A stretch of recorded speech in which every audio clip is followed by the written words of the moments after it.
স্বাগত চ্যানেল 24 এর নিয়মিত আয়োজন নিউজ এক্সপ্রেসে। আপনাদের সাথে আছি আমি ফারজানা নিশি। দুয়ার খুলল জুলাই গণ অভ্যুত্থান স্মৃতি জাদুঘরের। সকালে এর উদ্বোধন করেন প্রধানমন্ত্রী তারেক রহমান। ঘুরে দেখেন স্মৃতি জাদুঘরের বিভিন্ন অংশ। পরে প্রধানমন্ত্রী বলেন, এই জাদুঘর একক দল বা ব্যক্তির রাজনৈতিক ভাষ্য প্রতিষ্ঠার স্থান হবে না। সতর্ক করেন, ইতিহাসের অসম্পূর্ণ ও অতিরঞ্জিত বয়ান নিয়ে অহেতুক ইস্যু তৈরি করে অস্থিরতা সৃষ্টির অপচেষ্টা করা হচ্ছে বলেও অভিযোগ করেন তারেক রহমান। একসময় এটি ছিল প্রধানমন্ত্রীর বাসভবন। দীর্ঘ ১.৫ দশকের বেশি সময় ধরে যেখান থেকে নির্দেশ আসত গণতান্ত্রিক আন্দোলন দমনের। রাজনৈতিক পট পরিবর্তনের পর সেটি এখন জুলাই গণ অভ্যুত্থান স্মৃতি জাদুঘর। দ্বিতীয় জুলাই গণ অভ্যুত্থান দিবসে জাদুঘরটি উদ্বোধন করেন প্রধানমন্ত্রী। ঘুরে দেখেন অভ্যুত্থানের ঘটনা প্রবাহের আলোকচিত্র, স্মৃতিচিহ্ন ছাড়াও হাসিনা আমলের দমন-পীড়নের নানা প্রমাণাদি। এরপর প্রধানমন্ত্রী যোগ দেন উদ্বোধনী অনুষ্ঠানে। মঞ্চে ওঠার পর দর্শক সারিতে থাকা অন্তর্বর্তী সরকারের প্রধান উপদেষ্টা ডক্টর মোহাম্মদ ইউনূসকে ডেকে নেন তারেক রহমান। এটা আমাদের ইতিহাসের একটা নতুন পর্যায় সৃষ্টি করেছে। এই জাদুঘর তাৎক্ষণিকভাবে অতীতকে ধারণ করেছে, কিন্তু ভবিষ্যৎ রচনা করেছে। আমরা কারা, কি চাই, আমাদের মনে কি ছিল। প্রধান অতিথির বক্তব্যে প্রধানমন্ত্রী বলেন, অসম্পূর্ণ অতিরঞ্জিত বয়ান ইতিহাসকে শক্তিশালী করে না। আশা করেন জুলাই স্মৃতি জাদুঘর কোনো দল বা ব্যক্তির একক রাজনৈতিক ভাষ্য প্রতিষ্ঠার স্থান হবে না। এই জাদুঘর কোনো একটি দল, গোষ্ঠী বা ব্যক্তির একক রাজনৈতিক ভাষ্য প্রতিষ্ঠার স্থান হবে না। কারণ ২০২৪ সালের গণ অভ্যুত্থান কোনো একক ব্যক্তি, গোষ্ঠী কিংবা দলের নয়। এই অভ্যুত্থানের মহানায়ক বাংলাদেশের গণতান্ত্রিকামী জনগণ। তারেক রহমান আরো বলেন, কেউ কেউ অহেতুক ইস্যু তৈরি করে অস্থিরতা সৃষ্টির অপচেষ্টা করছে। এতে পতিত শক্তির পুনরুত্থানের পথ সুগম হচ্ছে কিনা তা ভেবে দেখার আহ্বান জানান তিনি। ফ্যাসিবাদ মুক্ত বাংলাদেশে কেউ কেউ অহেতুক ইস্যু তৈরি করে দেশে অস্থিরতা সৃষ্টির অপচেষ্টা শুরু করেছে। এসব পরিস্থিতি তৈরি করে তারা নিজেদের অজান্তেই পতিত পরাজিত পলাতক স্বৈরাচারের পুনরুত্থানের পথ সুগম করছে কিনা সেটি মনে হয় ভেবে দেখা প্রয়োজন আমাদের। প্রধানমন্ত্রীর আশা, ভবিষ্যৎ প্রজন্মের সামনে পূর্বসূরিদের সাহসী ইতিহাস তুলে ধরবে জুলাই গণ অভ্যুত্থান স্মৃতি জাদুঘর। এবং সবাইকে আমি আন্তরিক ধন্যবাদ জানাই। শাহনেওয়াজ বাবলু, চ্যানেল 24, ঢাকা।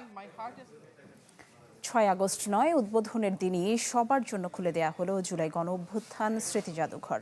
যদিও প্রবেশ নিয়ে দিনভর ছিল নানা নাটকীয়তা, কর্তৃপক্ষের সিদ্ধান্ত নিয়ে ক্ষোভ জানান জুলাই যোদ্ধা এবং শহীদ পরিবারের সদস্যরা। বহু আকাঙ্ক্ষার জুলাই গণ অভ্যুত্থান স্মৃতি জাদুঘর। গণভবনের প্রতিটি কোণ যেন বলে যায় টানা ৩৬ দিনের আন্দোলনের গল্প। দেয়াল জুড়ে জীবন্ত বর্ষা বিপ্লবের ইতিহাস। শুধু ২৪শে জুলাই নয়, দীর্ঘ ১৭ বছরের দমন পীড়নের প্রদর্শনী জাদুঘরে যোগ করেছে ভিন্ন মাত্রা। তাই তো বারণ না মেনে উদ্বোধনের প্রথম দিনই পরিবার পরিজন নিয়ে হাজির নানা শ্রেণী পেশার মানুষ। ভবিষ্যৎ প্রজন্ম যেন দেখতে পারে যে আমাদের একটা ১৬-১৭ বছর একটা স্বৈরশাসক ছিল, সে কীরকম অত্যাচার নির্যাতন এই জনগণের উপর করত। জাদুঘরের পেছনে আমরা ২ বছর ধরে কাজ করছি, এটা যেমন সত্য, আবার আমরা বলছি যে আমাদের অনেক গবেষণা কিন্তু চলমান রয়েছে। এদিন জুলাইয়ের প্রেরণায় গণতান্ত্রিক বাংলাদেশের ধারাবাহিকতা অব্যাহত রাখবার আশা করেন মন্ত্রী পরিষদের সদস্যরা। জুলাই হচ্ছে আমাদের গণতন্ত্রের, এবং জুলাইয়ের এই অর্জন হচ্ছে সারা বাংলাদেশের। সুতরাং সারা বাংলাদেশের মানুষ জুলাইকে ধারণ করে। দায়িত্বটুকু আমরা কখনো যেন এড়িয়ে না যাই, তাদের পাশে থাকি এবং তাদের স্মৃতিকে ধরে রেখেই ভবিষ্যৎ পথটা পাড়ি দিই। যদিও জাদুঘরে প্রবেশ ঘিরে সকাল থেকেই ছিল ধোঁয়াশা। প্রধানমন্ত্রী উদ্বোধনের পর কেন এটি সবার জন্য উন্মুক্ত করা হলো না তা নিয়েও ক্ষোভ জানান কেউ কেউ। আমার ছেলে ১৯শে জুলাইতে গুলি খেয়েছে, ২০শে জুলাইতে মারা গেছে। তাহলে কেন আমরা শহীদ পরিবার হয়ে কেন আমরা এখানে আসতে পারবো না? আজকে আমরা দেখতে পারলাম না, ফ্যামিলি নিয়ে আসলাম, কিন্তু বাচ্চা সবার মন খারাপ। আগেই বলা হয়েছিল ৬ আগস্ট থেকে সবার জন্য উন্মুক্ত হবে প্রাঙ্গণ। টিকিট কাটতে হবে অনলাইনে, জানিয়ে মিশ্র প্রতিক্রিয়া সাধারণের। শুনেছি অনলাইনে টিকিট কাটতে হবে, কিন্তু আমরা অনলাইন টিকিটে তো অনেক ঝামেলা। আজকে আমাদের গেট খুলে দিবে না কেন? আমরা কত দূর দূরান্ত থেকে আসছি। এটা কি ব্যবসা? কোনো টিকিট চলবে না। 5 আগস্ট সরকারি ছুটির দিন হওয়ায় জুলাই জাদুঘর নিয়ে আগ্রহ ছিল মানুষের। সেখানে একটি বিজ্ঞপ্তি দিয়ে দুপুরে জুলাই যোদ্ধা ও গণমাধ্যম কর্মীদের প্রবেশের কথা জানায় কর্তৃপক্ষ। সেই অপেক্ষা শেষ হয় বিকেলে। বৃষ্টিতে ভিজে অপেক্ষা করতে দেখা যায় জুলাই আহত ও শহীদ পরিবারের সদস্যদের। মুহাজির হক, চ্যানেল 24, ঢাকা। জুলাই গণঅভ্যুত্থান দিবসের অনুষ্ঠানে রাষ্ট্রপতির সামনেই হলো চরম হট্টগোল। প্রামাণ্যচিত্রে অসঙ্গতি ও ইতিহাস বিকৃতির অভিযোগ তুলে ক্ষোভ জানান এনসিপি নেতারা। বিশৃঙ্খল পরিস্থিতিতে অনুষ্ঠানস্থল ছেড়ে যান বিদেশি কূটনীতিকরাও। হট্টগোলের ঘটনায় ক্ষোভ জানিয়ে রাষ্ট্রপতি বলেন, প্রামাণ্যচিত্রে অনেক ভুল রয়েছে। যেখানে আবু সাইদের ছবি নেই, সেটি কোনো প্রামাণ্যচিত্র নয়।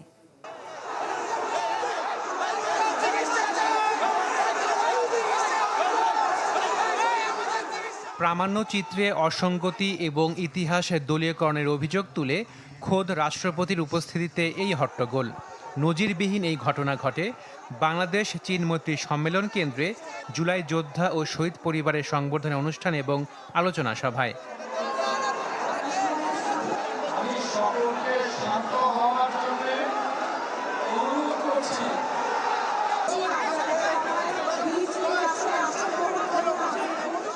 আগুনে যেন ঘি ঢালেন মুক্তিযুদ্ধ বিষয়ক প্রতিমন্ত্রী ইশরাক হোসেন। আপনারা কি নিজেদের জাহির করার জন্য আসছেন? ডকুমেন্টারি দেখানোর জন্য আসছেন? কি করছেন আপনারা? শহীদদের জন্য আপনারা কি করছেন? পরিস্থিতি সামলাতে এনসিপি নেতা আখতার হোসেনকে মঞ্চে ডাকেন স্বরাষ্ট্রমন্ত্রী। এনসিপির সদস্য সচিব কথা বলবেন। এক পর্যায়ে এ নিয়ে মুক্তিযুদ্ধ মন্ত্রী দুঃখ প্রকাশ করলে পরিস্থিতি শান্ত হয়, যদিও ততক্ষণে অনুষ্ঠানে আগত বিদেশি কূটনীতিকরা বেরিয়ে যান। পরে বক্তব্য দিতে এসে ইতিহাসের দলীয়করণের অভিযোগ তুলেন এনসিপি নেতারা, আর গণভোটের রায় বাস্তবায়নের দাবি জানায় জামাত। মুক্তিযুদ্ধের ইতিহাসকে যেমন একপেশে আওয়ামী লীগ দখল করেছিল, ঠিক একই ধরনের একটা পরিস্থিতি এখানে তৈরি হয়েছে। গণভোটের গণরায় কার্যকর করে এই রক্তাক্ত জুলাইয়ের গণ আকাঙ্ক্ষাকে আপনি বাস্তবায়িত করে ইতিহাসে আপনি স্মরণীয় বরণীয় হয়ে থাকতে পারেন। জুলাইয়ের কৃতিত্ব নেওয়ার প্রতিযোগিতা চলছে জানিয়ে স্বরাষ্ট্রমন্ত্রী বলেন, আদালত ঠিক করবে আওয়ামী লীগের পরিণতি। জুলাইয়ের কৃতিত্ব নেওয়ার জন্য, রাজনীতি করার জন্য সবাই প্রতিযোগিতায় নেমেছে। আমরা প্রতিযোগিতা করছি জুলাইয়ের আকাঙ্ক্ষা বাস্তবায়নের জন্য।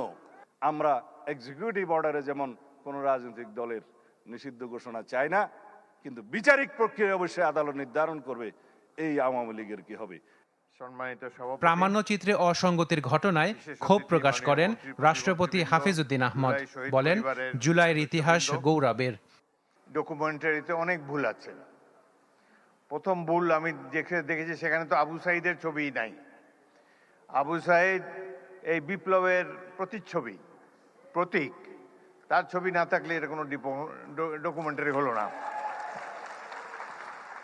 সেখানে আরো নাই দেশনেত্রী বেগম খালেদা জিয়ার ছবিও তো নাই। সুতরাং অনুশোচনা না থাকায় আওয়ামী লীগ নেতারা ডিসেম্বরে দেশে ফিরতে চাইছে বলেও মন্তব্য করেন রাষ্ট্রপতি। তো অন্যায়, অবিচার, খুন, গুম, মানি লন্ডারিং, হত্যা, নির্যাতন, আয়নাঘর, এতে তারা কোনো লজ্জাবোধ করে না তো। আবার বলে যে ডিসেম্বর মাসে আসেন। এর আগে জুলাই যোদ্ধা ও শহীদ পরিবারের হাতে সম্মাননা তুলে দেন রাষ্ট্রপতি মোহাম্মদ হাফিজউদ্দিন আহমদ। জুলাই শহীদ আশাকেন প্রিন্স, চ্যানেল 24, ঢাকা।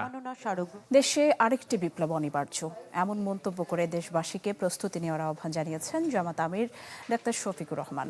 জুলাই গণ অভ্যুত্থান স্মরণে বায়তুল মোকাররমের দক্ষিণ গেটে 11 দলের গণসমাবেশে তিনি বলেন, ক্ষমতাসীনরা বিশ্বাসঘাতকতা না করলে বিরোধী দলের অস্থির হওয়ার কোনো কারণ নেই। বলেন, গণভোটের গণরায়কে অপমান করে কেউ রক্ষা পাবে না। যারা এই জনরায়ের বিরুদ্ধে অবস্থান নিয়েছে তারাই অপমানিত হয়ে বিদায় নিয়েছে। ফ্যাসিস্টদেরকে বিচারের আওতায় এনে তাদের শাস্তি নিশ্চিত করতে হবে।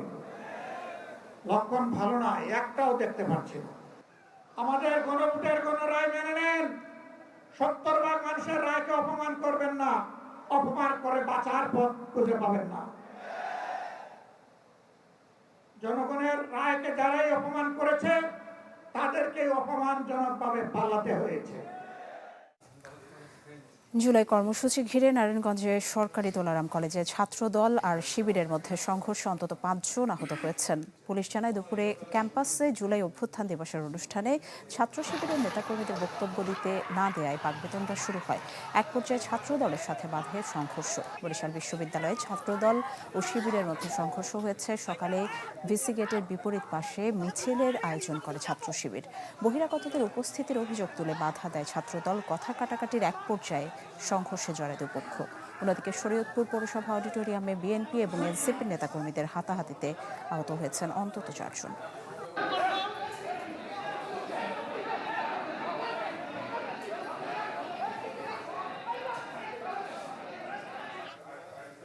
দর্শক, নিউজ এক্সপ্রেসে এই ছিল আজকের আয়োজন। এতক্ষণ সাথে থাকার জন্য ধন্যবাদ সবাইকে।